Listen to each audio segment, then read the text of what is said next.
République bi nekk foofee ca diwaanu ko Paris ca France ñuy daal di xamle nag daal di ne ñoom daal dañaa daal di gis ab juma à ciel ouvert boo xamante ni moom lañ fa daal di def di posé wu ay question kan moo autorisé mbir mu ni mel ñu ci bari nekk ay écrivain ñeneen ña ca des nekk ay député daal di taxaw di naqarlu mbir moomee bu baax a baax est-ce que du jur ay njeexital par rapport ak la communauté sénégalaise bi nga xamante ni ñoom ñoo nekk foofee ca diwaanu France. Je ne le crois pas. Je ne crois pas que mu jur ay jeexital parce que en vérité su fekkoon amuñu ci autorisation amuñu fitu dem toog foofu donc bu fekkee dañ faa dem toog c'est parce que effectivement il y a l'État qui a décidé de leur donner la possibilité ñu dem toog fa n'est-ce pas. Parce que en vérité wëral le monde entier gars yi xam nañ ni violence moom fépp la moom des dans l'islam confrérique tey bokk na ci li nga xamante ni sax dafay créer une certaine stabilité même fii ci réew mi dañ koy wax tout le temps. ne bokk na ci li nga xamante ni mooy sunu ay soupape de sécurité fii ci réew mi mooy cousinage à plaisanterie. mooy affaire kalante bokk na ci li nga xamante ni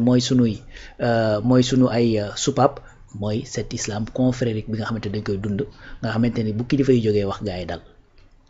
te loolu mooy dëgg. te loolu moo feeñ ci àddina wërngal këpp c'est-à-dire États-Unis France gënu ko doon un pays laïque yaa ngi dégg. Malgré que tout ça démocratie moo fa am bon et tout mais le président américain sax buy waat sax ci Bible lay teg loxoom nag d'ailleurs. waaw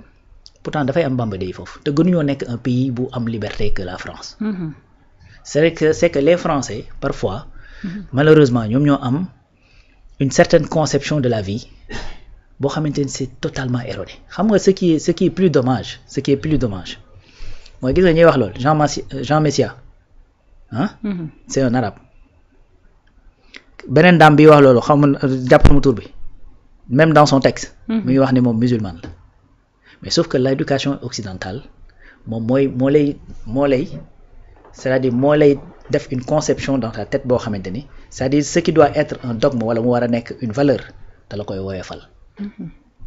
C'est-à-dire c'est l'éducation occidentale qui va venir te faire croire que ni telle personne booy vénérer ben c'est juste un humain il a des déterminismes philosophie ñoo wax la les déterminismes les déterminismes ce qu'on appelle les déterminismes nit la nangam na et cetera c'est-à-dire juste li ñu ciy jublu mooy doyadal mooy woyefal li nga xamante ne moom nga nekk mais loolu ñun dañ cee échappé. Comme ça concerne par exemple la communauté mouride. gis nga dafa am benn phrase boo xaw a célèbre bu gars yi di wax naan sëriñ bi danaa wax tubaab bi bu ngeen ma jiitoo ci xel yi ma jiitu leen ci xol yi. moo tax tey da ngay gis koo xamante ne dafay jàng ba yéey kayitam nekk un universitaire. yaa ngi dégg maanaam parfois bu waxul ne man damaa jàng ba yor samay diplôme sax mën nga koo bañ a xam. déedéet. loolu moo koy indi. c'est-à-dire c'est une question d'éducation et c'est une question de valeur. En vérité gars yi murid bi nii sax ñoru leen de.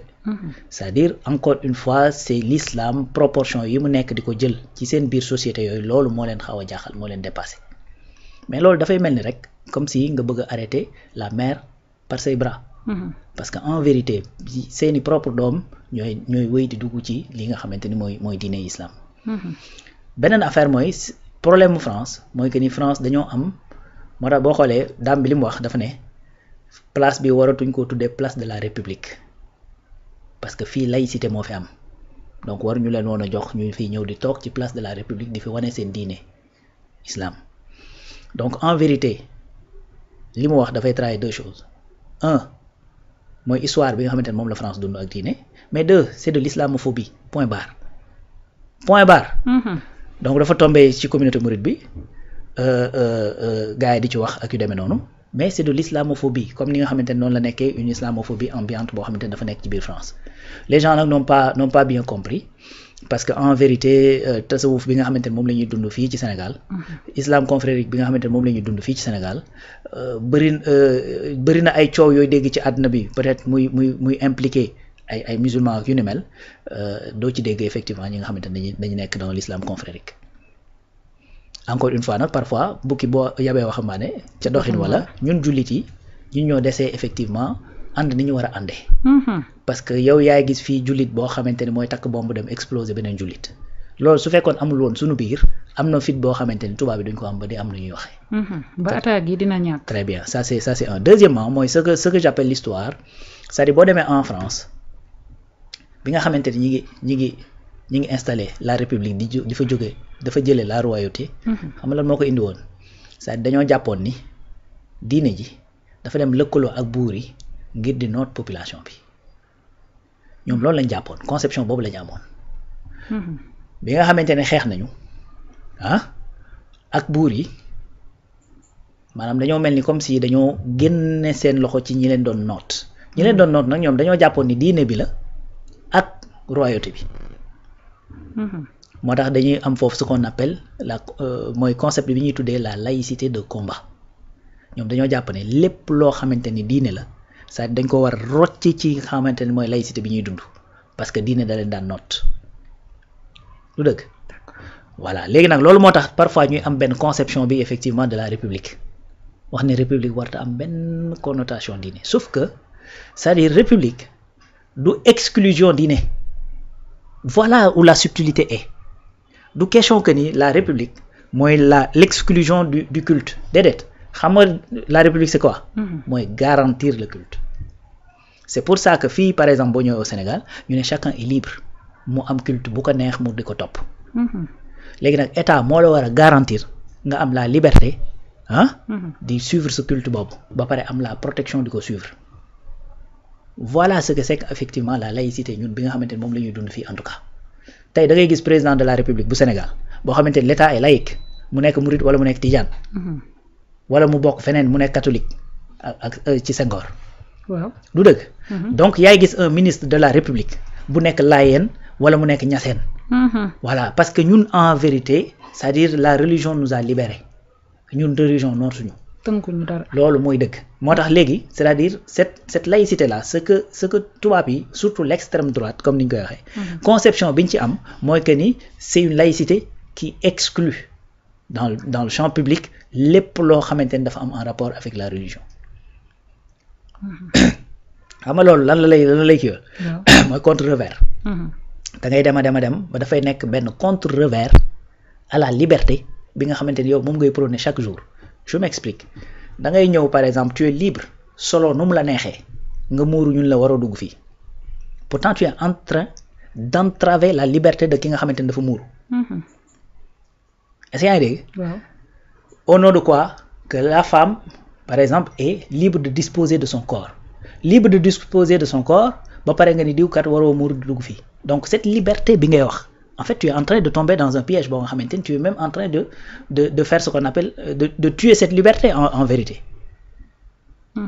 comprends nga est-ce que li may kii ne effectivement voilà donc loolu mooy erreur ak nu ma koy tuddee incohérence yi nga xamante ne actuellement moo nekk ci la société française moo tax gis nga France maanaam gis nga seen xol yi di metti nii maanaam yàlla xam na ni jeexagul parce que en vérité c'est-à-dire dañoo jël benn ay règles universelles jàpp ne France lii mooy règle universelle ñëpp ñuy dund ci àdduna bi noonu la ñu war a tënkoo looloo tax à chaque fois même bu ñu daan ñëw en Afrique li ñuy njëkk di wax bi ñuy njëkk ñëw mission civilisatrice parce que ñoom jàpp nañ ni mépriser nañ tellement l'Afrique ba dañoo jàpp ne ñun on était des sauvages donc il faut ñu ñëw dugal ñu dans l'histoire civiliser ñu sànq dafa am lu am solo loo wax Alaaji Rawaan ci civilisation boobu ak li nga xamante ne français peut-être moom lañ ciy daal di tiit muy ci jataay bi démb liñ ci daal di gis mooy gis nañ ci ay français yoo xamante ne ñoom ñoo daal di toog ànd ak murit yi ci kuréel gi nga xamante ne moom laa lay wax moo tax man leen xol yi day gën a metti ndax seen doom yi ci boppam ñi ngi dem di loolu parce que xam nga lu tax c'est-à-dire l'Occident dafa nekk une société qui est en déperdition xamatuñu fu ñu jëm c'est-à-dire chaque jour des lois yu bees yoo xamante ne day ñëw nekk en total porte-à-faux ak la nga xamante ne moo fi amoon wala xam nga donc côté valeur moom laisse tomber daanaka léegi fu mu toll nii tendance bii ñu jëm nii bu ñu demee ba sës ci ñoo mala yi ñoo yem loolu mooy dëgg maintenant tout ça il y a des gens yoo xamante ne dañuy génn di dem di gëstu di gis leneen dañuy xam ni effectivement il y a autre chose loo xamante ne war nañ ko mën a am ngëm amatu fa valeur amatu fa du dëgg donc de plus en plus moo tax sànq may wax ne malheureusement seen xol dana gën a metti parce que xam nga lu tax seen xol dana gën a metti àddina moo toll foo xamante ni la kii doon wax l'écrivain la maa ngi fàttali turam un Sénégalais gagne sa vie à Paris un Parisien gagne sa vie à Bombay un Indien gagne sa vie aux États-Unis et cetera àddina moo toll foofu Adja Binta c'est la mondialisation bul sonn c'est-à-dire mënoo nekk par exemple tey en Afrique presque pendant plus de 3 siècles et demi piller l'Afrique jiite fi ay jihaad ay dégg nga maa ngi naan jihaad sax maa ngi tuub di maa ngi kii jiite fi ay xeex yoo xamante ni kenn xamul nan la toll rey fi ay nit et cetera xam nga jël suñuy ressources pillé ko ñëw ba ren ne non yéen ñi ma def lii lépp fu mu toll nii moom il faut ngeen toog foofu may wéy di ñëw di jël li ngeen moom mais yéen moom suñu dëkk bi waru leen fee mën a prospérer loolu moo mën a dul a nekk ce n'est plus possible c'est-à-dire encore une fois c'est des poignées de personnes parfois nag ñoo koy loolu yoo xamante ni bon peut-être que am na ñeneen ñuy représenter je sais pas mais ils n'ont qu'à prendre leur mal en patience te xam ne lii nii du loo xamante ni ren lay am te dakk dana wéy de am parce que ma ngay am feneen ak feneen ak feneen donc il y a absolument rien de compliqué loo xamante ni moom la fa communauté mouride bi def au contraire lañ fa nekk di def sax njariñ kese la mais comme gars yi ñoom valeur xamatuñ luy loolu tey quand un musulman dem ba naan non république ba pare de préciser dans le texte que ni man confession musulmane là mais lii d'accord ma et cetera ça veut dire que toi tu sais même pas la religion dans laquelle nga nekk te loolu encore une fois éducation occidentale moo lay def loolu day dem ba dalay woyefal voilà dalay woyefal da ngay dem ba jàpp ne yonent bi sax benn nit la woon bu ñëw rek am xel yeewu mën a daal di intelligent mën nga ko jàppee noonu fekk ne effectivement loolu c'est fait à dessein pour désacraliser loolu mooy tax ñu lay yaree noonu. mënees na ñaaxaar ay sanctions daal di ciy am pour beneen yoon communauté mouride ba fa nekk wala laayeen wala tiijaan bu fa bëgg a def organisation yi ci mel ñu daal di la koy gàntal ndax vague de réaction indignation bi nga xamante ni ñenn ci ñoom daal di nañu koy def. non vague sax c'est trop dire c'est 3 personnes te ñooñu c'est des habitués des faits. c'est-à-dire xam nga li gën a graaw mooy non mais France ils sont extraordinaires c'est-à-dire c'est des gens yoo xamante ni ils sont même pas c'est-à-dire seen waxuma seen maam de. seen papa jógewul foofu jógewul France Jean Messia il a changé son nom pour tudd Jean je me rappelle plus après dinaa def recherche bi je te dirai dafa dem abbi beneen tour pour xamalan pour intégrer Éric Zemmour ab juif algérien la boo xamante ni waxuma maamam de papaam moo jóge Algérie ñëw en France un africain tu vois donc c'est-à-dire c'est des gens la dame là boo xam naa boo kii woon léegi di nga ma kii tur xaw ma nag kii c'est une arabe xam nga c'est-à-dire c'est pas des Gaulois maanaam ñi ngay gis nii extrême droite bi ñi exprimer wu nii yëpp di wax c'est-à-dire c'est pas des Gaulois c'est des arabes xam nga ñii ay berbère la ñii ay xam nga mooy loolu. Anda Ayari. waaw mi ngi noonu écrivaine. tu vois. donc c'est ça qui est plus marrant là-dessus c'est ça qui est plus drôle c'est-à-dire c'est des gens yoo xamante ni on les a accueillis xam nga des gens yoo xamante ni bu dëgg dee dëgg c'est-à-dire ils n'ont pas contribué à la France autant que les Sénégalais on dit est-ce que dañuy wax tirailleurs algériens. on dit tirailleurs sénégalais c'est-à-dire li Sénégal contribué effectivement ci France. Algérie contribué wul lu ëpp. effectivement. n'est-ce pas donc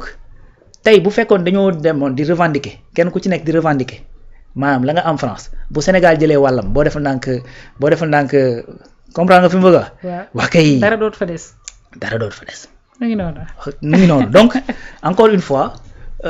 c'est très dommage. mais c'est des gens parfois yoo xamante ni ils n'ont waruñu sax wax ci sujet yi parce que ñoom ci seen bopp c'est des étrangers. ñoom après ñoom ñooy jël di wax ak yu ne mel. mais bon bref en tout cas communauté mouride ak yeneen communauté yi nga xamante ni yëpp dañoo bàyyeekoo Sénégal dem foofu la leen fa gars yi xamee ba jox leen cette place pour que ñu mën fa defee loolu mooy que ni ci njub ak ci dox loo xamante ni diine da ko demander da ko laaj ci loolu la ñu nekk di dox loolu bu ko autorité yi xamul woon duñ leen jox place boobu. parce que en vérité nag autorité française yi dofuñu jinne jàpp leen ils sont très informés ku fa nekk looy def lu ne c'est pas pour rien ñuy wax ay fichiers S ak ay fichiers ñoomin seen ñu ngi topp gars yi di leen xool xam nañ ni gars yi ñu ngi ci liñ nekk liggéey wàcc topp ci xasida yeeg alxuraan yeeg yu ni mel yooyu moo leen ñor. et puis voilà loolu moo tax certainement autorités yi jox leen cette possibilité. wax nga ko li nga xamante ne moom moo di islamophobie bi dafa mel ni mbir ma moo daal di